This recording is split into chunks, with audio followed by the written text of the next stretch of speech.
BFM Business présente les experts de l'IMO. Marie-Cœur de Roy. Et il est midi sur BFM Business, l'heure des experts de l'IMO. Mais avant cela, un rappel de l'actualité économique du jour et ce regain de tension sur les marchés financiers après la reprise des attaques directes entre Israël et l'Iran. L'ensemble des places boursières sont dans le rouge, y compris le CAC 40. Les prix du pétrole repartent à la hausse avec un baril de Brent au-delà des 97 $. Tension également sur le marché obligataire avec un 10 ans français de nouveau au-delà des 3,72% ce midi et un 10 ans allemand au-dessus des 3% ces dernières heures. Et pour la première fois depuis la trêve conclue il y a 2 mois, les frappes ont donc repris entre les Israéliens et les Iraniens. Les gardiens de la révolution indiquent ce midi avoir lancé une attaque contre un site pétrochimique en Israël en représailles à une frappe sur un site iranien. Un peu plus tôt dans la matinée, l'Iran a tout de même assuré que les efforts de médiation du Pakistan pour mettre fin à la guerre avec les États-Unis se poursuivaient. Enfin, dans le reste de l'actualité, du côté des entreprises, notez cette nouvelle étape de franchie pour le rachat d'SFR. Bouygues, Free et Orange ont officialisé ce week-end le partage des activités de l'opérateur. Une opération à près de 20 milliards d'euros, 8 milliards de la part de Bouygues d'abord, qui va récupérer essentiellement les offres dédiées aux entreprises. Free va mettre 6 milliards pour le bloc Red by SFR, le reste des abonnés mobiles revenant à Orange pour plus de 5 milliards d'euros. Allez, c'est l'heure des experts de l'IMO. Votre programme avec Bien Ici. On est bien ici. Trouvez votre futur logement par vite quartier et temps de trajet sur bienici.com. BFM Business présente les experts de l'IMO. Marie-Cœur de Roy. Et les experts de l'IMO, c'est tous les jours à l'heure de votre déjeuner, une demi-heure pour parler de notre immobilier, de nos logements. Et j'allais démarrer en disant, comme tous les jours, ça démarre par cette séquence, le pro de l'IMO, tout ça. Mais non, pas de pro de l'IMO aujourd'hui, des pros de l'IMO. Du coup, on va avoir un débat allongé, 3 intervenants formidables pour parler d'un des enjeux prioritaires de cette période incroyable, des résultats de Parcoursup. Ça y est, la chasse au logement étudiant a démarré. Il n'y a pas assez de logements étudiants, il y a beaucoup d'étudiants. Comment on fait pour s'en sortir dans un tel contexte? Est-ce qu'il faut encore investir dans ce logement étudiant? Ou pour combien? Quel rendement en attendre? Est-ce que c'est vraiment l'avenir, le logement étudiant? On va voir ça tout de suite avec nos super pros de l'IMO du jour. Les experts de l'IMO, le débat. En plus, ça faisait longtemps que je ne l'avais pas vu, Charles. Charles Marinakis, le patron de Ceinturie 21. Bonjour Marie, Charles. ça va? Et à mes côtés également Stéphane Briand pour Pulsim. Bonjour Stéphane. Bonjour Marie. Et Pierre-Emmanuel Jus de Maslow. Bonjour Pierre-Emmanuel. Bonjour Marie. Alors je le disais, on pense à nos étudiants, on pense aux parents de nos étudiants, parce qu'effectivement on est dans une période un peu complexe où là on attend les résultats, il y en a qui tombent, il y en a qui tombent pas de Parcoursup. Et puis là du coup on se cherche un logement. Et là, ça fait un peu plus de 10 ans que je couvre ce secteur de l'immobilier et du logement. Et chaque année, à la même période, on dit c'est de plus en plus compliqué. Charles, Ceinturie 21, gros réseau quand même. Ça va bien là cette année? Ça va mieux? Ça va moins bien? Non, tout va bien, mais on va avoir une recrudescence d'appels à partir du 7 juillet avec les résultats de Parcoursup. Donc on sort un guide du logement étudiant tous les ans, fin juin, début juillet, qui colle aux résultats du bac. Il est de plus en plus épais. Oui, alors il s'épaissit d'année en année. Et donc là, le prochain sortira le 7 juillet, dans lequel on essaie de guider les étudiants sur les différentes options qui s'offrent à eux. Bien sûr, les résidences étudiantes, les locations meublées, non meublées, les colocations, leur expliquer comment ça fonctionne exactement. Alors, il n'y a pas de solution miracle dans ce guide pour trouver un logement comme ça en claquant des doigts, parce que ça, c'est bien le sujet du moment. Mais en tout cas, on essaie de les accompagner et puis on essaie de faire ce qu'on peut dans notre contribution. C'est vrai qu'on a beaucoup de logements à louer, donc on est très largement sollicité par les étudiants. Voilà. Mais attendez, vous dites, on a beaucoup de logements à louer, là, ça y est, il y a de l'offre? Non. Sur la masse, on a beaucoup de logements, parce que vous savez, on fait pas loin de 50 000 locations par an quand même. Donc on a une rotation, si vous voulez, dans nos fichiers de logement, sans doute pas assez pour nourrir tous les besoins français. Ça, pour le coup, c'est un secret de polichinelle. Maintenant, il est admis que malheureusement le parc locatif privé s'est asséché. On le sait en partie parce que le neuf est en souffrance et que le neuf, il faut bien comprendre 2 choses. Le neuf alimenté, le parc locatif privé, dont le parc étudiant pour 50%, ce qui est d'ailleurs l'investissement locatif pour les étudiants, c'est un des axes majeurs de l'investissement locatif en France. Et la deuxième raison pour laquelle le parc locatif s'assèche, c'est que quand le volume des transactions se réduit, ce qui est un peu le cas en ce moment malgré tout, eh bien la vacance se réduit. C'est-à-dire que les gens qui quittent un logement, qui le louent pour aller faire une acquisition, ils restent dans leur logement. C'est la fameuse rotation en fait. Exactement, avec des taux de rotation qui habituellement tournent autour de 20 à 23%.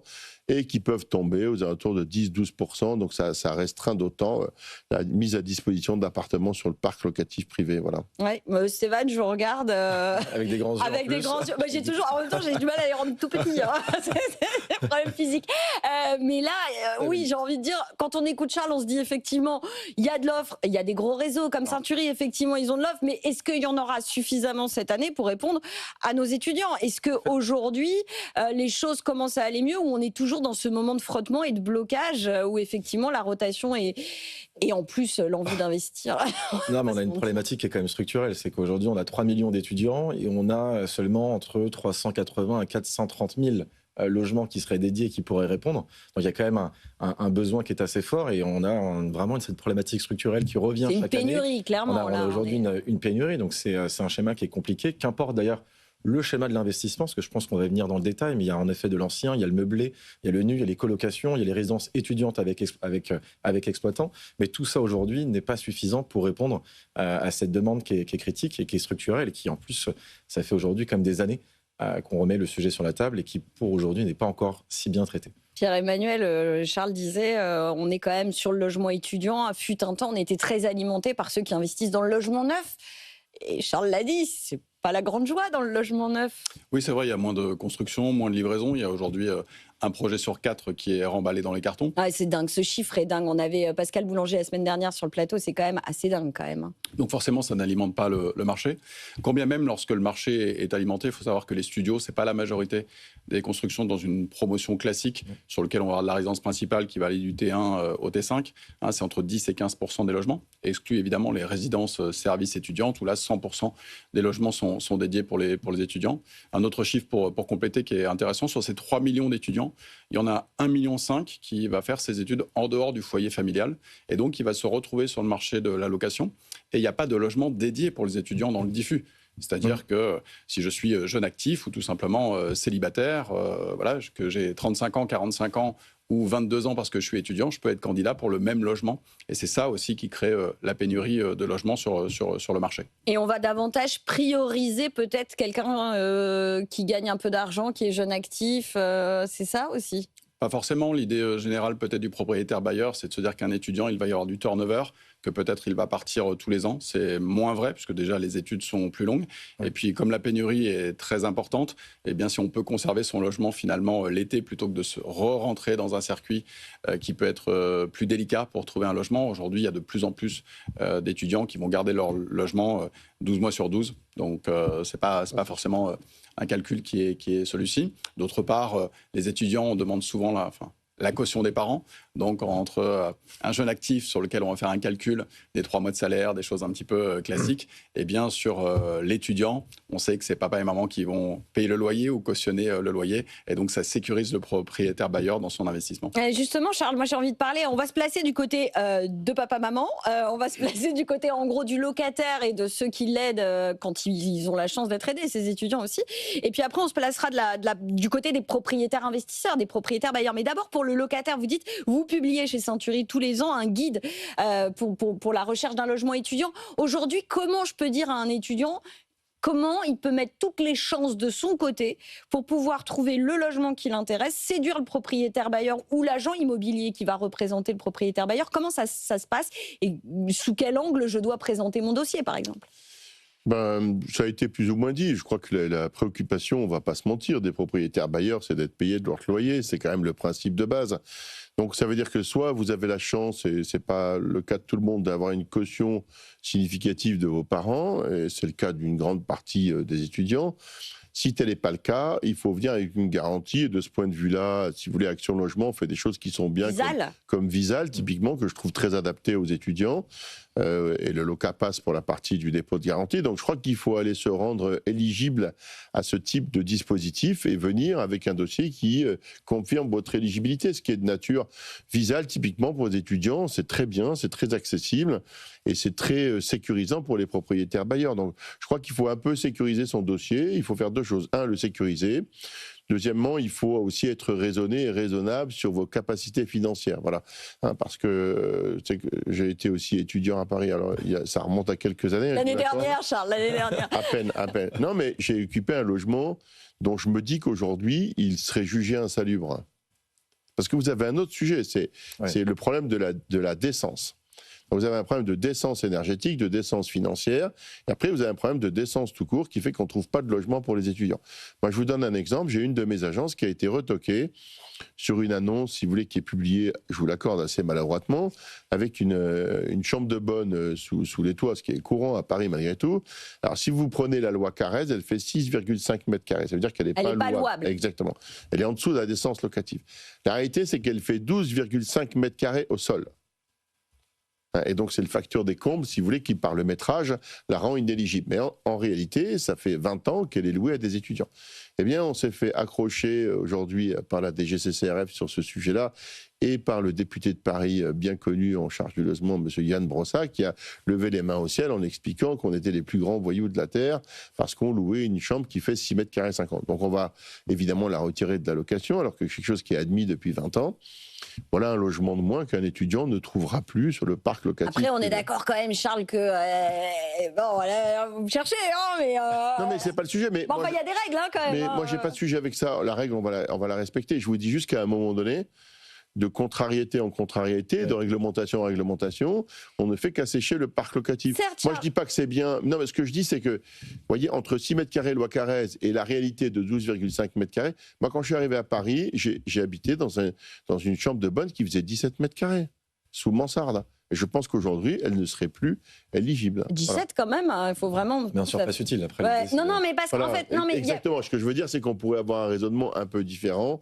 Oui, mais derrière cette idée, moi j'ai toujours un gros problème, et ça, je sais que les auditeurs et téléspectateurs ont l'habitude, je suis l'éternel, ou peut-être pas éternel, locataire, sait-on jamais. Tout peut arriver. Tout peut arriver, sait-on jamais. Mais le fait est qu'effectivement, il y a des règles aussi, parce que cet argument de dire mieux vaut un logement pas top plutôt que pas de logement du tout, c'est un peu gênant quand même. Non, mais il y a pas top et pas top, vous voyez, là-dedans, on va pas rester 2 heures sur cet exemple-là, mais factuellement, mon voisin a raison, la surface utile, elle est 12 mètres carrés 50, donc elle devient décente à louer, vous comprenez ce que je veux dire? C'est juste les techniques de métrage qui les mettent à 9 mètres carrés. Si je peux me permettre, et je rejoins les propos, c'est qu'au fur et à mesure, en fait, on applique des nouvelles lois, des nouvelles contraintes, des nouvelles réglementations. Alors, il en faut. Il faut quand même que tout le monde puisse se loger dans un logement décent.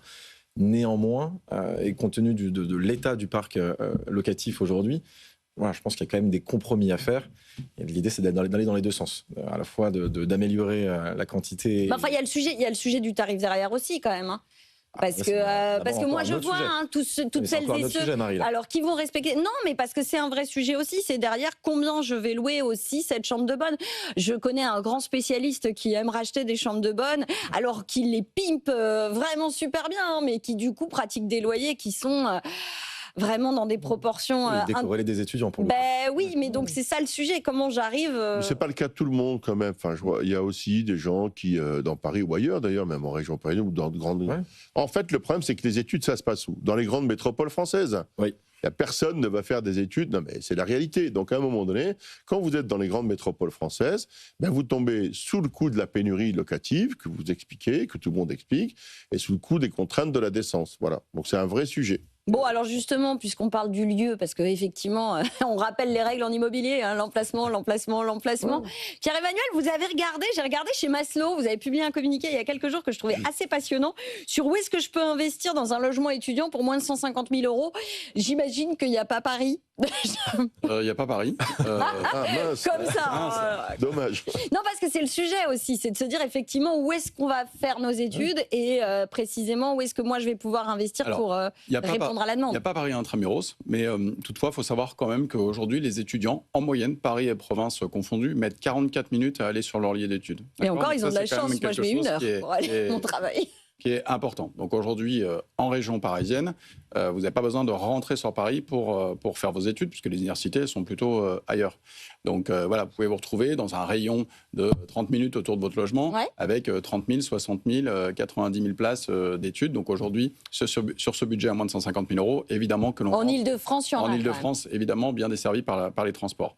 En tous les cas, nous, chez Maslow, nos clients, c'est vrai qu'ils sont souvent sur leur premier investissement locatif, donc leur budget est contraint. Ils vont voir le banquier, le courtier, qui va leur valider un budget aux alentours de 150 000 €. Et après, nous, on est là pour sécuriser leur investissement. Donc effectivement, investir dans une grande ville, c'est plutôt sécurisant. Sur un marché locatif qui est profond, 1 500 000 étudiants qui doivent être sur le logement non dédié, et papa et maman qui payent le loyer ou cautionnent le loyer. Donc ça, c'est des verrous de sécurité qui peuvent rassurer. Et effectivement, on peut regarder les villes sur lesquelles le prix mètre carré est intéressant, le loyer aussi, nu ou meublé. Alors c'est vrai que sur les Pour l'étudiant, on est plutôt quoi dans du meublé là, a priori, hein. Alors déjà, les petites surfaces sont plus adaptées au meublé qu'au nu d'une manière générale. Si on se met du côté du propriétaire bailleur, le loyer est supérieur en meublé qu'en nu, donc il a plutôt intérêt. Je vais acheter le même prix mon appartement. Évidemment, il faut que je mette des meubles dedans si je suis dans le diffus, mais je vais louer quand même plus cher mon appartement. Donc souvent, le rapport qualité-prix, c'est-à-dire rentabilité versus acquisition des meubles ou location meublée, est quand même intéressante pour l'investisseur. Surtout, il y a ça fait l'affaire de tout le monde. Ouais. Pardon, ça fait l'affaire de tout le monde. C'est bien les meublés pour les étudiants. bien sûr. Oui, pour les Voilà, étudiants, ça mais évite moi... de faire des investissements. Charles, il me connaît parce qu'il me regarde. On est d'accord, c'est bien le meublé pour les non, mais étudiants. c'est vrai, Bah oui, non, mais un jour, on fera un autre débat sur les logements Là où familiaux. Stéphane a raison, c'est que les étudiants à l'époque quittaient leur logement en juin et en reprenaient à nouveau en septembre. Et là, ils y restent. Ça, c'est fini, ils y restent, vacances, voilà. c'était, Ah oui, parce qu'ils ont peur de le perdre aussi. Exactement, C'est ça ouais, qui. exactement. Mais alors attendez, juste rapidement quand même, Pierre-Emmanuel. Donc sur les villes, une fois qu'on a dit ça, on a regardé les villes. Lille, Le Mans, il y a beaucoup d'étudiants au Mans. 14 000. Ah ouais. Caen, Brest, Rennes, Bordeaux, Montpellier, Toulouse, Angers, Strasbourg. Ça, c'est les villes que vous avez identifiées en disant, pour moins de 150 000 €, je peux faire un investissement pertinent dans le logement étudiant. Sur les villes sur lesquelles on a également pris les stats du ministère de l'Enseignement et de la Recherche, pas seulement Parcoursup, pour voir la croissance des étudiants entre 2021 et 2024. Donc si on prend Lille, c'est plus 11% d'étudiants. Aujourd'hui, vous avez plus de 60 000 étudiants à Lille. Donc 60 000 étudiants à Lille, un ticket d'entrée aux alentours de 3 500 € du mètre carré. Donc évidemment, sur ces surfaces-là, ça fonctionne en dessous des 150 000 €. Le Mans, c'est plus 6% entre 2021 et 2024. Il y a 14 000 étudiants au Mans, et c'est une ville qui est pas très chère, c'est moins de 2 000 € du mètre carré. Et Caen, que je connais bien, c'est ma ville natale, ma ville préférée forcément, c'est 7% d'évolution. Voilà, exactement. L'agglomération, l'Académie de Caen, c'est 37 000 étudiants, et on rentre à moins de 3 000 € du mètre carré sur le marché, dans l'ancien, dans le diffus. Donc sur ces villes-là, on a une sécurité locative, un accès et un ticket d'entrée qui peut être pertinent dans la réflexion pour l'investisseur. Stéphane, même analyse aussi, je vous avais demandé de regarder aussi les secteurs intéressants Alors pour moi, investir. Je suis peut-être moins intéressé sur la partie... Normand. J'ai fait les deux.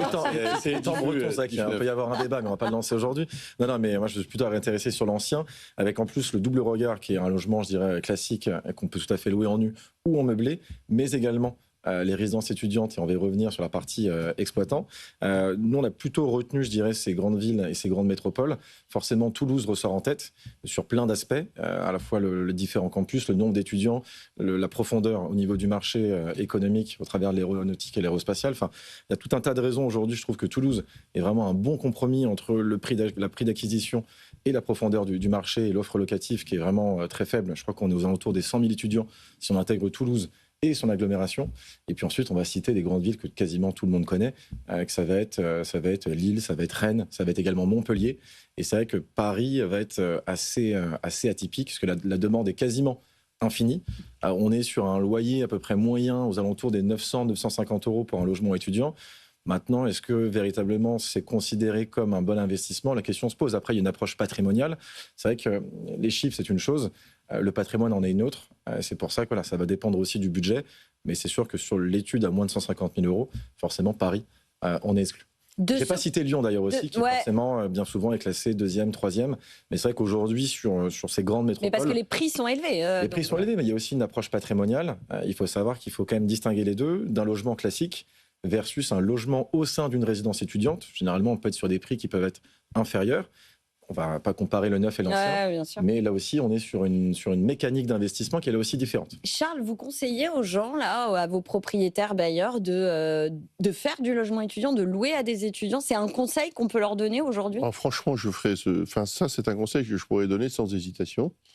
D'abord parce que si on doit faire un investissement locatif, il faut le faire de manière utile. Quand vous avez des enfants qui font des études et qui sont délocalisés, je trouve que c'est le bon moment de faire un investissement locatif. Donc je ne pourrais que leur faire cette recommandation avec toutes les sagesses et les prudences qui viennent d'être expliquées par mes confrères. Et puis moi, vous savez, je suis convaincu que faire de l'investissement locatif, c'est un acte civique. Voilà. Je pense qu'il vaut mieux mettre son argent dans l'immobilier. D'abord, c'est un investissement qui est, l'expérience le prouve, depuis 25 ou 30 ans, extrêmement sécurisé. C'est le seul qu'on peut faire à crédit, d'ailleurs. D'ailleurs, c'est le seul que vous pouvez faire à crédit. Et puis, c'est bien plus civique que d'aller acheter des actions du CAC 40, qui d'ailleurs n'ont pas besoin de nous. Et au moins, c'est utile. Et je connais peu de gens, sur les 25 ou 30 dernières années que j'ai passées dans l'immobilier, qui avaient perdu de l'argent dans ce type d'investissement. Voilà, donc je crois que ça peut être un facteur déclenchant quand vous avez votre fils ou votre fille qui va faire des études, de faire un investissement. Voilà. Après, 150 000 à Bordeaux, je ne suis pas sûr que je le trouverai dans mon portefeuille, mais vous avez raison, des villes comme Caen, des villes comme Le Mans, effectivement Angers, qui est la première ville de France pour la douceur de vivre. Moi, ce que je voudrais juste signaler, vous voyez, de l'importance du logement, ce qu'il faut bien comprendre, c'est qu'à l'issue de Parcoursup, vous avez certains étudiants qui choisissent une école plutôt qu'une autre. Parce qu'il n'y a pas de logement. Exactement. Parce qu'en fait, ils n'ont pas les moyens de se payer un logement. Moi, j'ai vu un étudiant refuser une école à Nice dans laquelle il était admis, d'accord, pour aller finalement à Toulouse, parce qu'à Toulouse, les conditions locatives étaient plus accessibles financièrement qu'elles ne l'étaient à Nice. Voilà. Et c'est ça qu'il faut redire qui est très important, c'est que le choix du logement aujourd'hui peut influencer la carrière de votre fils ou de votre fille en matière de choix d'école. C'est un peu dommage intellectuellement, c'est inquiétant, oui. mais c'est un peu inquiétant. Voilà. Mais du coup, je vous ai posé cette question-là et c'est hyper intéressant parce que, en fait, avant que vous arriviez, toujours hors antenne, je vous dis chaque fois un truc, mais parce qu'effectivement, avant de descendre, dépêche de l'agence France Presse qui tombe sur un chiffre de l'INSEE, moi, qui a retenu mon attention. En 2070, les plus de 65 ans pourraient être 2 fois plus nombreux que les moins de 20 ans en France. Alors évidemment, on n'est pas tout de suite là en 2070, mais enfin, le fait est qu'on parle du vieillissement de la population, du choc démographique avec la dénatalité. Aujourd'hui, il y a plus de cercueils que de berceaux. C'est pour ça que je vous posais la question, Charles. Oui, aujourd'hui, les besoins sont considérables et on est en pénurie totale sur l'offre de biens dédiés à ces étudiants. Et oui, ça peut réorienter des carrières, des vies en général. On est d'accord. Mais est-ce que pour l'investisseur locatif, est-ce que c'est vraiment le bon plan aujourd'hui d'investir dans ce logement étudiant? Est-ce que le sens de l'histoire, c'est pas plutôt d'investir dans des logements seniors, par exemple, messieurs? Alors, la profondeur de marché est telle aujourd'hui, on l'a dit tout à l'heure sur les chiffres, 1 500 000 étudiants qui recherchent un logement et pas de logement dédié. Donc, on va vivre plus vieux et en meilleure santé. Tant mieux, Marie, c'est une bonne chose. Aujourd'hui, la courbe démographique, elle s'inverse un petit peu. On ne fait pas assez d'enfants. Pour autant, la croissance des étudiants, elle continue à progresser. Vous avez plus 53 000 étudiants par an sur les 10 dernières années. Pourquoi ? Parce qu'on fait aussi des études plus longues. L'accès aujourd'hui au marché du travail, c'est Bac plus 3, Bac plus 4, Bac plus 5. Et donc, on fait des études plus longuement. Donc, voilà, on donne toujours le bac à 700 000 lycéens aujourd'hui, qu'on le donne à 720 000 ou 680 000. On le donne. Ça changera pas grand-chose. Non, mais pour ceux qui passent leurs épreuves la semaine prochaine, franchement, non, on le donne aujourd'hui, pas. c'est l'épreuve de français, si Pardon, je ne m'abuse. Mais, ouais, c'est ça. Il y a des grosses épreuves la semaine prochaine. Ouais. mais le fait est qu'en fait, voilà, ma question, elle est là, et de se dire. Et d'ailleurs, Stéphane voulait parler des résidences dédiées aux étudiants. Parce qu'en fait, elle est là. La question d'ailleurs, deviennent de plus en plus hybrides, à la fois en mélangeant les jeunes actifs et les étudiants. Mais également, il me semble qu'on en a parlé le mois dernier ou le mois d'avant, je ne sais plus. L'intergénérationnel, il m'en parlait aussi d'ailleurs. Qui fonctionne très bien et qui moi, je trouve ça vient. Bah, moi aussi, le principe est top, surtout pour nos seniors. Ça leur ramène du service de la vie. Et finalement, on vient répondre à deux problématiques, qui est loger nos jeunes et aussi loger nos seniors, sachant que ça, on le sait tous, il y a une vraie problématique. Il y avait la chambre à l'époque, alors ça fait un peu ancêtre quand je raconte ça, mais moi, je sais que certains de mes petits camarades de classe, il y avait des chambres, on louait des chambres chez les personnes, chez les gens. Donc, on avait une chambre, quand j'étais étudiant. Chez l'habitant, oui. On avait une chambre chez l'habitant. On pouvait soit avoir effectivement une chambre de bonne, mais moi, j'avais certains de mes copains qui louaient une chambre chez l'habitant. Et en général, chez des couples, parfois des gens un peu âgés, qui étaient ravis d'avoir un peu d'énergie, etc. Alors, pas de faire des booms jusqu'à 4h du matin. Des booms surtout, oh non, Charles. Ah ouais, c'était une bonne époque, ça. Il y avait des slows encore à l'époque, c'était bien. Mais honnêtement, je vais vous dire, ça faisait de la vie, et franchement, c'était un combo, enfin un contexte que je trouvais...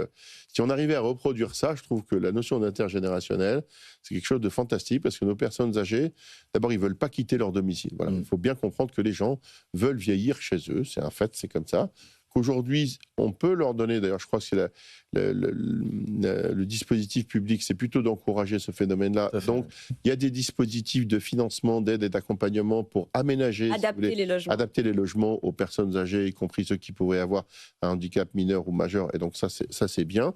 Et je trouve que ce dont souffrent nos anciens, c'est d'isolement et de solitude. Voilà. Et si on pouvait rompre un peu leur isolement et leur solitude avec des jeunes étudiants qui viennent leur égayer un peu leur journée, je trouverais ça sympa. Voilà. Si je peux me permettre, Marie, sur les résidences services étudiantes, c'est un marché qu'on connaît bien chez Massot, parce qu'on fait partie d'un groupe qui a un gestionnaire de résidences étudiantes qui s'appelle LBA, Les Belles Années. On gère 11 000 logements, donc c'est un marché qu'on connaît très très bien.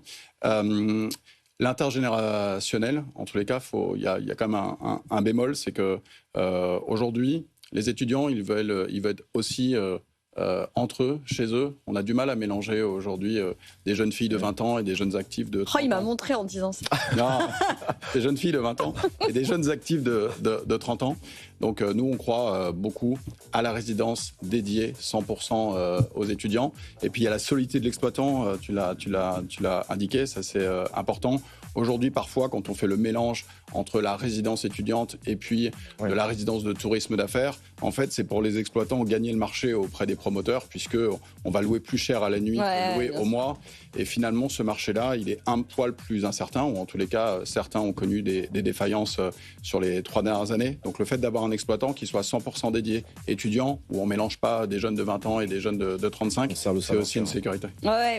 Je suis désolée, j'aurais aimé... Ouais, mais Charles, je peux pas, j'ai pas le droit. Il y a le jingle de l'émission qui est parti et il y a Alban dans l'oreillette qui me dit Marie, c'est terminé. Mais c'était passionnant, mais oui, mais on fera un sujet. Et mais en fait, on a bouclé la boucle, je trouve, dans cette émission. C'est vrai que les seniors, ça aurait été bien d'en parler, tu vois. Mais on a bouclé la boucle. On a bouclé la boucle. Et la prochaine fois, vous venez, on parle de ce marché du senior. Parce qu'il y a un vrai sujet aussi de le maintien à domicile et de comment on fait. Je sais que Antoine Larigauderie, dans l'émission précédente, parlait de la grande transmission. Il y a un vrai sujet autour des seniors. Et cette boucle, on la boucle. Et je suis désolée, Charles Marinakis, président de Century 21. J'aurais aimé que ça dure 2 heures. Mais oui, revenez. Mais tout comme Stéphane Briand, le directeur du développement de Pulsim, et Pierre-Emmanuel Jules, le directeur délégué de Maslow. Merci à tous les 3 d'avoir été avec moi. Je suis désolée, c'est toujours trop court cette émission. Alban, il faut qu'on ait 1 heure d'émission. En tout cas, les experts de l'IMO reviennent demain sur BFM Business. Merci, bonne journée. Les experts de l'IMO sur BFM Business.